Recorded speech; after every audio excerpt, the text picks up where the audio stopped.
Buenos días a todos y todas. Desde el Grupo Podemos venimos a defender el veto que hemos presentado a esta ley por considerar básicamente que lo que va a suponer es una vulneración de derechos humanos para las mujeres.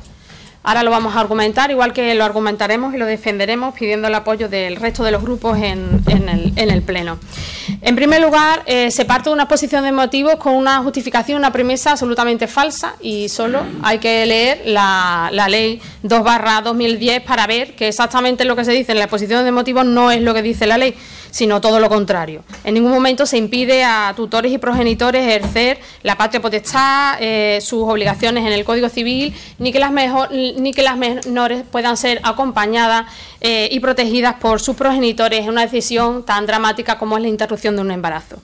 La realidad es, tal como ya han expuesto otros compañeros del Grupo Mixto, es que la regla general es la obligatoriedad de informar a los padres y solo en casos excepcionales de conflicto grave en el que menor manifieste un peligro cierto de violencia intrafamiliar, amenazas, coacciones, malos tratos, se produzca una situación de desarraigo o desamparo, en ese caso se puede prescindir de esa información.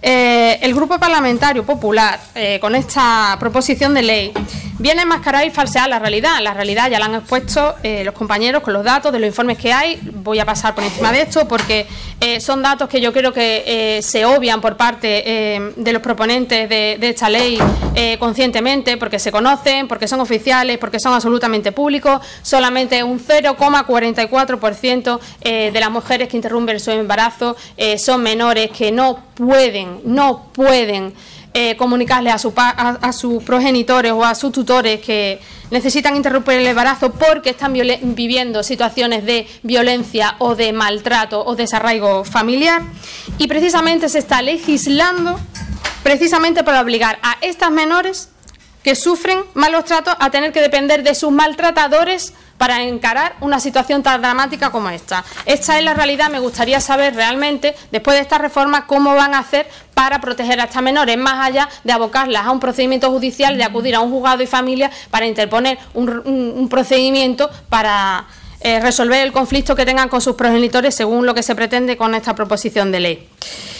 La consecuencia va a ser que no se protege a estas mujeres. Vamos a hablar realmente, las aboca a abortos inseguros, porque obviamente no van a acudir menores en estas situaciones dramáticas a los tribunales, a denunciar a sus padres, a demandar a sus padres, a resolver el conflicto en un procedimiento de familia.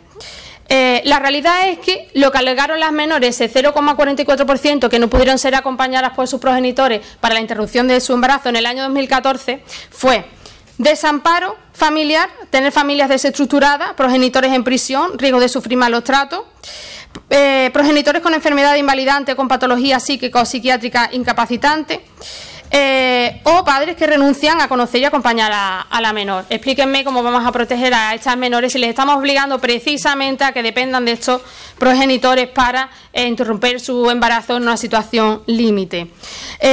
Otras cosas que alegaron fueron pues que eran menores de 16 y 17 años, nacidas fuera de España y que sus padres residían fuera del país. Explíquenme cómo vamos a proteger a estas menores con nacionalidad o no española, pero que son de fuera, que sus padres residan fuera, que puedan trabajar o no puedan trabajar, pero que no van a tener a sus progenitores aquí. Explíquenme cómo las vamos a proteger. Explíqueme cómo vamos a proteger a las menores que sufran abuso sexual incestuoso. Explíquenme, porque le están obligando precisamente a depender de su padre maltratador, abusador sexual, precisamente por la interrupción del embarazo. Mayor vulneración de derechos humanos, mayor situación de desprotección no se le puede colocar a estas menores, y es lo que van a provocar con esta reforma. La tarea de las instituciones obviamente es proteger a los menores y no provocarles una situación de mayor desamparo, que es por lo que exactamente estamos proponiendo este veto, que es absolutamente ilógico. Pero no solamente es ilógico porque lo digamos nosotros y desde el Grupo Podemos podamos afirmar que va a suponer una vulneración de derechos humanos, es que también los organismos internacionales están diciendo y exhortando a España a que retire esta proposición de ley por suponer una vulneración de derechos humanos. Es que además contraviene la normativa internacional y además es incongruente con toda la legislación española, empezando, por ejemplo, con la Ley 1/96 de protección jurídica del menor, que ya viene desde hace años, estableciendo un enfoque sobre los derechos del niño construido sobre la base de ser titulares de derecho y con capacidad progresiva para ejercerlo. Nos vamos a retrotraer a 30 años y toda la evolución que hemos tenido sobre el estatus nuevo que tenía el menor en cuanto a la garantía de sus derechos, desde luego lo vamos a perder y se está regulando una cosa absolutamente contraria. La legislación actual lo que hace es encuadrar a los jóvenes. Actualmente lo que se pretende a las mujeres como sujetos pasivos sin capacidad de decisión sobre su cuerpo y su vida. Esa es la realidad, cuando en realidad la Ley de Protección Jurídica del Menor ya iba por otro camino.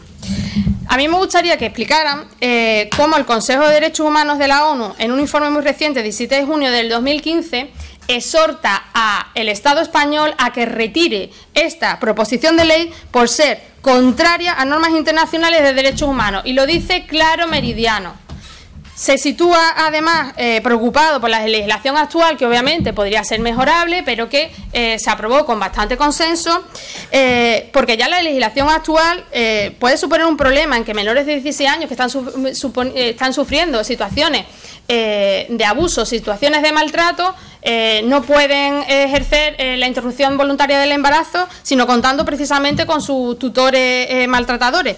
Pero es que sobre precisamente esta proposición de ley se pide que no se lleve para adelante por ser incompatible en normas internacionales y por ser una vulneración de derechos humanos. Me gustaría saber qué le van a responder a Naciones Unidas. Es también contraria a la Convención de Derechos del Niño adaptada a la Asamblea General de Naciones Unidas del 20 de noviembre del 89. El Comité de Derechos del Niño emitió una recomendación a todos los estados solicitando que se pudiera permitir a los menores someterse a determinados tratamientos sin el permiso de los progenitores, precisamente para salvaguardar sus derechos. Y en ellos incluían métodos anticonceptivos y abortos en condiciones de seguridad. Abortos que, desde luego, con esta reforma no se van a producir en situaciones de seguridad, sino todo lo contrario, se va a poner en riesgo la vida de las menores, de mujeres jóvenes de 16-17 años en situaciones de riesgo y en situaciones de vulnerabilidad. También es contraria o es incongruente con nuestra propia regulación, la Ley Básica Reguladora de Autonomía del Paciente, la Ley 41/2002, que en esta locura legislativa veraniega ha sido modificada incluso recientemente, mientras que presentábamos el veto tenía una redacción, el artículo 9.3, y actualmente ya tiene otra. Actualmente el menor en cualquier intervención quirúrgica tendrá que actuar por representación cuando no sea capaz intelectual ni emocionalmente de comprender el alcance de la intervención. Bueno, en todos estos casos que estamos hablando de mujeres en situación límite, mujeres en situación del maltrato, mujeres en situación de vulnerabilidad, obviamente son capaces intelectual y emocionalmente de comprender el alcance de la intervención, con lo cual esta modificación del articulado de la propia Ley de Autonomía del Paciente es bastante incongruente con lo que acaba de entrar en vigor el propio 18 de agosto. Explíqueme también cómo las menores emancipadas y la regulación que tiene el artículo 320 del Código Civil van a encuadrar o van a encajar que se les obligue cuando pueden judicialmente o vivan independientemente de sus padres o tengan la emancipación judicial, puedan vivir, regir su vida, su persona, sus bienes, puedan comparecer en juicio, pueden casarse, puedan tener hijos, puedan tener una familia con hijos ya, y ahora dentro de su familia se decida en un segundo embarazo no llevarlo a término por los motivos que sean, que no van a poder esa familia decidir sobre su futuro y sobre su vida, sino que van a depender de sus progenitores. Es una cosa absolutamente ilógico y absolutamente incongruente y un sinsentido. Pero es que este caso en concreto, además de ser incongruente con la propia regulación de la emancipación en el Código Civil, vulnera la Convención de Derechos del Niño.